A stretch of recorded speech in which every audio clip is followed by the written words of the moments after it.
both work at Theodo, which is a firm that aims at answering complex situations and answering them with smart solutions. And so for this, we are both part of a team that gathers every week to discuss accessibility subjects.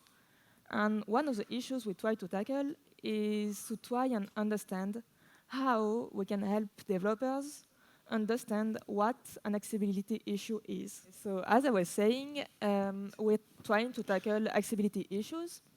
And today, the issue that we wanted to tackle is to help developers understand what an accessibility issue is.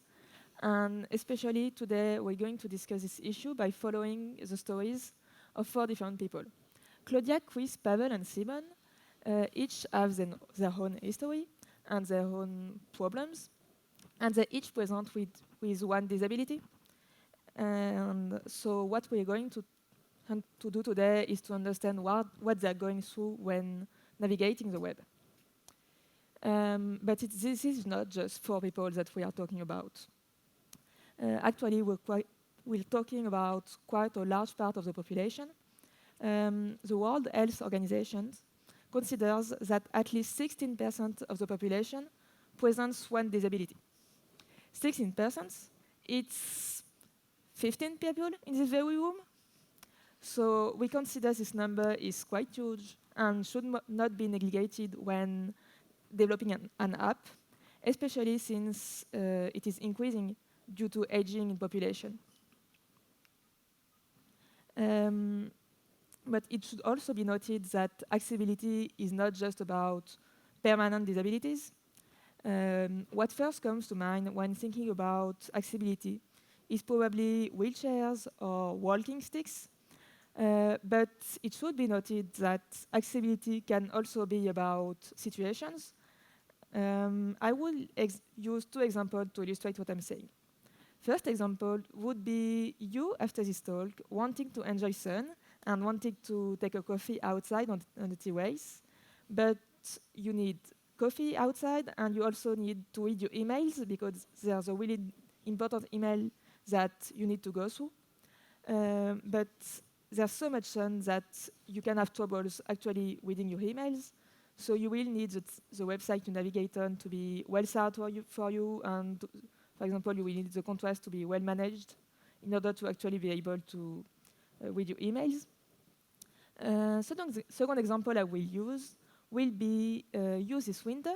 You went skiing and unfortunately you broke an arm. A few weeks later, you go to the doctor and you need to take an appointment to check on your arm. But to get this appointment, you will need the app to be well thought for you because with only one arm, navigating is not so easy. So once again, you will need an accessibility to have been thought for you. So with this in mind, we wanted to help everyone understand how some users could see our applications. To do so, we created a small application called A11YInYerFace. So what is it? It's a small marketplace where you have a goal. The goal is to pick the right ingredients to bake an apple pie. On this app, you will see some disability simulations and what you should not do on your applications. We build these tools using React, Material UI as component library, and Jotai as a store manager. So let's go back to our 4 personas.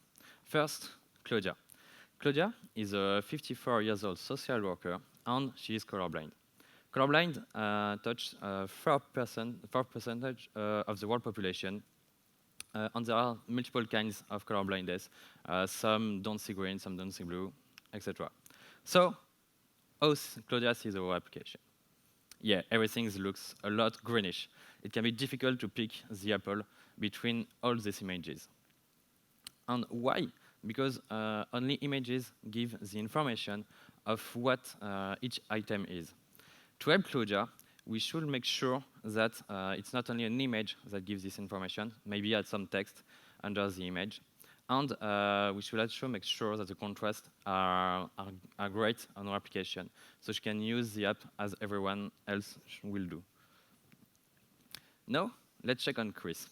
Chris is 53 years old and suffers of Parkinson. Parkinson is touch 1% in a million, in a thousand, sorry. But it's not the only mobility disease that exists. For example, arthritis is more and more common due to people aging, and it can make it difficult for users to use our applications.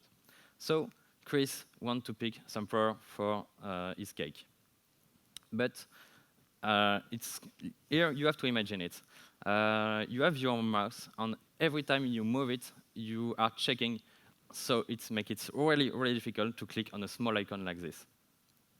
To help Chris, we should make sure that our icons are bigger and help him when he uses the zoom option, make sure that every element grows bigger too.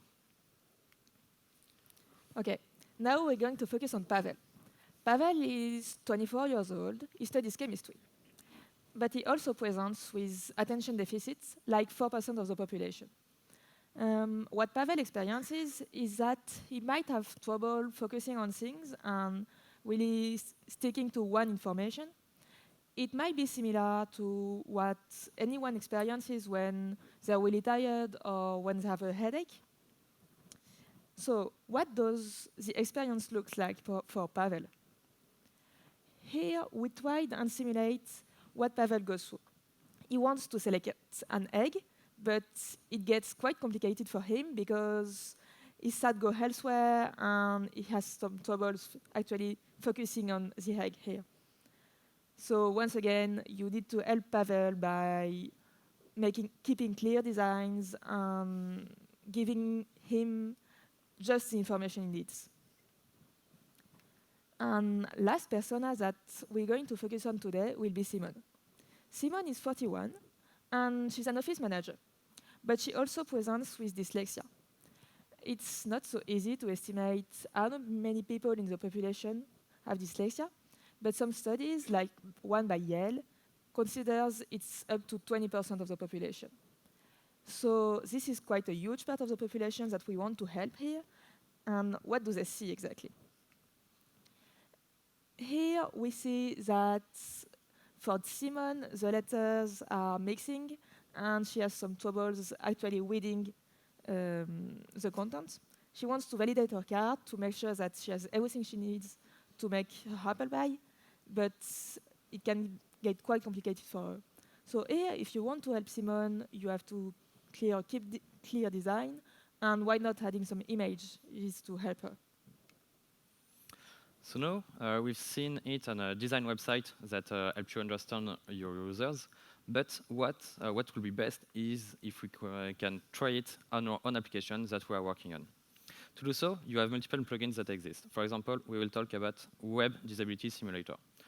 This plugin allows you to simulate some sight diseases like color blindness and also mobility diseases. And so what does it look like? Here, this is one of the first slides that we showed on our presentation. And we will simulate, like we said earlier, if we have a lot of sun on our screen. OK, yeah. As you can see, we lose a lot of information. Here, it just colors. But if we add some text on this, we can't read it anymore. So now that we have seen how we can check in on our applications, how can I improve my website, really? To do so, you have some tools that exist too. For example, Axe or Wave that can give you an accessibility score. And we decided to focus on Lighthouse. Why Lighthouse? Because I think most of you knows what is it. It's already integrated in all Chromium browser's dev tools, so it's really easy to use. Here, we tried it on the React Connection homepage. As you can see, it has a pretty high score in accessibility. But what is really interesting is that we have some guidelines on how to improve our application. For example, on this web page, we should have a better contrast on the tickets button, because here, white on a blue button, it's not really great to check what is it. So now we hope that we helped you understand why accessibility matters and how you can try it and improve it on your applications. And also, if you want to use your application to show it to your friends or coworkers, to show how you can have some problems using a website, feel free to do it. And thank you, everyone.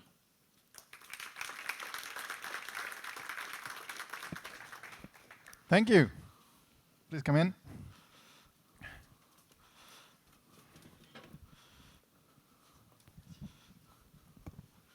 So we'll try to pick 2 good questions, and then you can feast.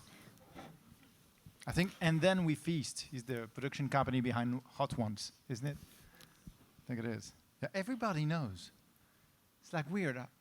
You know the production company behind Hot Ones better than you know accessibility problems. It's like weird. Okay. Got some good questions coming in? Yeah, I have one by myself. How do you engage developers to work on accessibility issues? This is kind of the problem right now. It's really difficult. It's part of why we created this application, to show them why it's really important. And right now we are trying to understand why they are not doing it, and to give them tools and help them to make it one of their priority when they are working on their applications. But right now it's really, really difficult to do so. And we have not solutions yet, honestly. Just talking to them and explaining why it's important and trying to understand why they don't think about it. We are just at the first step of what we want to do, that is everyone think of accessibility all the time and develops a website directly respecting the guidelines that we can see on a lot of governmental documentation, for example, on how you should do accessibility on your website. It actually doesn't take more work. Sometimes it takes less work, actually, because it forces you to make decisions that happen to be easier to implement. There's like a side question to this. What would you say are some of the biggest benefits besides legal compliance, right? But the actual benefits, even sometimes to developers themselves, to bringing accessibility as a core part of the process? To me, it's a question of design. When thinking about accessibility, sometimes you might end up by making anyone's experiences better, because when you try to think about accessibility, what you think of really is your users and what they're going to do. And I think that if you put some energy on accessibility, you just put some energy in the user journey in global. Better design, basically. Yeah. Okay. And it's like in real life, right? Accessibility for one target group usually benefits a lot more than that. Just like in real life with like curbs and audio feedback for blind people or whatever. And it's for wheelchairs, and then it's for strollers, and then it's for people with crutches and whatever. So it just helps a lot more. The blast radius is a lot better than we usually think. Thank you very much. Please go talk to them about accessibility. It's a lot easier than you think. And it's not a feature, it's a process. Thank you very much, Flora and Robin.